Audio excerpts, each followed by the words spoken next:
Hello friends, welcome to the new episode of my channel. আমি অরিত্র। এখন এই ভিডিওর মধ্যে আমরা কিছু লেটেস্ট আপডেটস নিয়ে কথা বলবো। তো সবচেয়ে প্রথম আপডেটটা হচ্ছে এনটিআর কে নিয়ে। তো জুনিয়র এনটিআর তামিলে প্রমোশন করছিলেন, তামিলনাড়ুতে গিয়ে আর কি দেবেরা ছবির প্রমোশন করছিলেন, এবং সেখানে তিনি এটা বলেছেন যে অ্যাটলিস্ট সাথে তার একটা গল্প নিয়ে আলোচনা হয়েছিল, এবং একটা অ্যাকশন বেসড গল্প নিয়ে আলোচনা হয়েছিল, আর একটা রম কম নিয়ে আলোচনা হয়েছিল। তিনি এটাও জানিয়েছেন যে রাজা রানী যে ছবিটা, যেটা অ্যাটলি ডেবিউ ফিল্ম ছিল, সেই ছবিটাও তার খুব ভালো লাগে। তো তাই জন্য একটা রম কম গল্প নিয়ে আলোচনা হয়েছিল। বাট তার পরবর্তীতে তাদের যে লাইন আপ আছে, তাদের প্রায়ের যে কমিটমেন্ট আছে, সেগুলোর প্রতি তারা বিজি হয়ে পড়েছেন। বাট তারা ফাইনালি কোলাবোরেট করবেন একটা ছবিতে, এটা তিনি জানিয়েছেন। এখন দেরি আছে, বাট তারা কোলাবোরেট করবে, এটা জুনিয়র এনটিআর জানিয়েছে। তো জুনিয়র এনটিআর এবং অ্যাটলিকে আমরা একসাথে দেখতে পেতে পারি। আর এছাড়া তিনি আবারও ওই যে ইভেন্টটা হচ্ছিল, সেখানে দাঁড়িয়ে তিনি এবার বলেছেন, ভেট্রিমারানকে আর কি রিকোয়েস্ট করেছেন যে sir please let's do a Tamil film, will letter ডাব ইট টু তেলেগু। এবং কদিন আগে, প্রায় 6-8 মাস মতো আগে একটা আপডেট কিন্তু ঘোরাফেরা করছিল যে জুনিয়র এনটিআর কিন্তু ভেট্রিমারানের সাথে কাজ করতে চান। অ্যাকচুয়ালি ভেট্রিমারানের সাথে কিন্তু তেলেগু অনেক অ্যাক্টার্সরাই কাজ করতে চায়, কিন্তু যেহেতু ভেট্রিমারান নিজের সময় নিয়ে সিনেমা বানায় এবং নিজের পছন্দ না হলে এরকম যে কোনো স্টারের সাথে কাজ করবো বলে করে না, তাই জন্য কিন্তু প্রত্যেকে ওয়েট করে আছে আর কি। বাট তাদের কিন্তু কোনো না কোনো লেভেলে ডিসকাশন হয়েছে। এটা এনটিআর এর কথা থেকে বোঝা গেল যে আমি আবারও স্যার বলছি যে প্লিজ আমাকে নিয়ে একটা ছবি করুন। তার মানে তাদের আগেও ডিসকাশন হয়েছিল। এবার ভাটি ভাসাল শুরু করছে ভেট্রিমারান জানুয়ারি মাস থেকে, সেটা কমপ্লিট হবে, রিলিজ হবে, এবং যতক্ষণ ভেট্রিমারান একটা ছবি পুরো কমপ্লিট না করে নেয়, সে পরবর্তী ছবিতে হাত দেয় না। তো দেখা যাক জুনিয়র এনটিআর এবং ভেট্রিমারানের কম্বিনেশন আমরা ফাইনালি দেখতে পাই কিনা। ভিডিওর পরবর্তী আপডেটটা হচ্ছে সিংহম আগেনকে কেন্দ্র করে। তো একটা গুজব শোনা গেছিল যে এই ছবিটা নাকি পোস্টপন্ড হয়ে যেতে পারে 14 কি 15 নভেম্বরে, 2 সপ্তাহ পিছিয়ে যেতে পারে। ভুলভুলাইয়া 3 এর সাথে ক্ল্যাশ করতে চাইছে না সিংহম 3।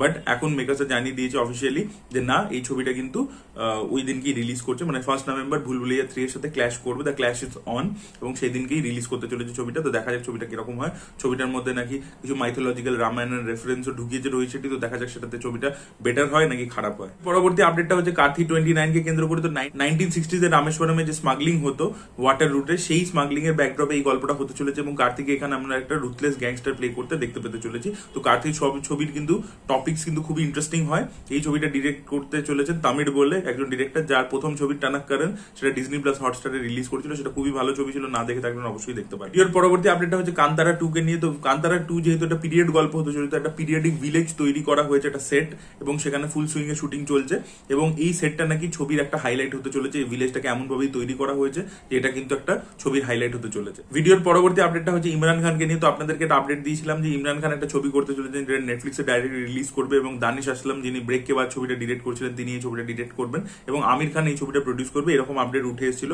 বাট এখন শোনা যাচ্ছে না, এই ছবিটা আমির খান প্রডিউস করছেন না, এটা ইমরান খান এবং দানিশ আসলাম তারা দুজন মিলিয়ে আর কি কো প্রডিউস করছে। তারা আইডিয়াটা ওটিটি কে পিচ করেছে। এবার ওটিটি যদি অ্যাপ্রুভাল দেয় স্ক্রিন প্লে শুনে, তাহলে এই প্রজেক্টটা এগোবে। এখন অব্দি খুব নেসেন্ট স্টেজে রয়েছে, এবং আমির খান এটার সাথে কোনোভাবে যুক্ত নেই। পরবর্তী আপডেটটা হচ্ছে করিনা কাপুরকে নিয়ে। তো করিনা কাপুর নিজের 25 বছর কমপ্লিট করেছেন, এবং সেই উপলক্ষে এটা শোনা যাচ্ছে যে তাকে একটা বড় প্যান ইন্ডিয়া ফিল্ম অফার করা হয়েছে, এবং সেটা তিনি হ্যাঁও করে দিয়েছেন।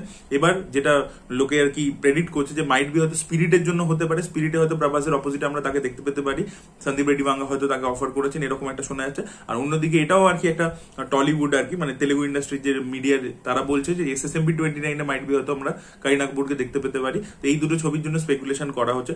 অলরেডি আমরা জানি যে টক্সিক ছবিটা তাকে অফার করা হয়েছিল, কিন্তু সে করতে পারেনি। এখন সেই রোলটা নয়নতারা করছে। তো দেখা যাক এই ছবিটা যেটা হ্যাঁ তিনি বলেছেন সেটা SS রাজামৌলির ছবিটা হয়, SSMB 29, নাকি স্পিরিট হয়, সেটাই দেখার মতো বিষয় হবে। স্ত্রী 2 কিন্তু ফাইনালি জাবানের বক্স অফিস কালেকশন ব্রেক করে দিয়েছে আর কি, ডিফিট করে দিয়েছে জাবানকে বক্স অফিসে। হিন্দিতে জাবানের কালেকশন ছিল 582 crores, হিন্দি যে ভার্সনটা সেটাকে স্ত্রী ব্রেক করে দিয়েছে, স্ত্রী 2।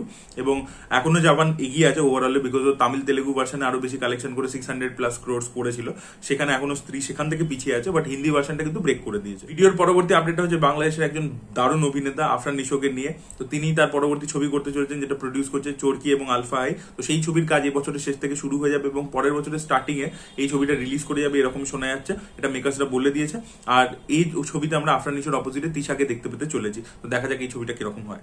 20th সেপ্টেম্বর এই ফ্রাইডে ওয়ার্ল্ড সিনেমা ডে রয়েছে, 99 টিকিট পাওয়া যাবে। তো সেই দিনকে বীর জারা ছবিটা আবার রিলিজ করছে। তো দেখা যাক এর ফুটফলস কিরকম হয়, কত লোকে গিয়ে হলে ছবিটা দেখে। ভিডিওর লাস্ট আপডেটটা হচ্ছে বর্ডার 2 কে নিয়ে। তো 25 নভেম্বর থেকে এই ছবির শুটিং শুরু হয়ে যাবে। ফার্স্ট শিডিউলটা হতে চলেছে জম্মু এবং শ্রীনগরে, এবং টানা 6 মাস ধরে এই ছবির শুটিং হবে। আচ্ছা, আপনাদেরকে বলে রাখি, অলরেডি যারা মেকার্সরা রয়েছে তারা এই সপ্তাহের মধ্যে রেখিতে বেরিয়ে যাবেন, রেখি করে নেবেন, এবং নভেম্বর মাস থেকে যেটা বললাম শুটিং শুরু হবে। আর এই ছবির মধ্যে দিলজিৎ দোসাঞ্জ তো থাকতে চলেছেন, বরুণ ধাওয়ান থাকতে চলেছে, আর এছাড়া সানি দেওল রয়েছে। এছাড়াও অন্য কি ক্যারেক্টার্স এর জন্য অন্য স্টার কাস্টরাও থাকবে, তাদের অ্যানাউন্সমেন্টও খুব শীঘ্রই আমরা দেখতে পেতে চলেছি। So this were the update guys. আপনাদের কি বক্তব্য অবশ্যই কমেন্ট সেকশনে জানাবেন। এই ভিডিওটা ভালো লেগে থাকলে লাইক করুন, শেয়ার করুন, চ্যানেলটিকে সাবস্ক্রাইব করতে ভুলবেন না। বাই।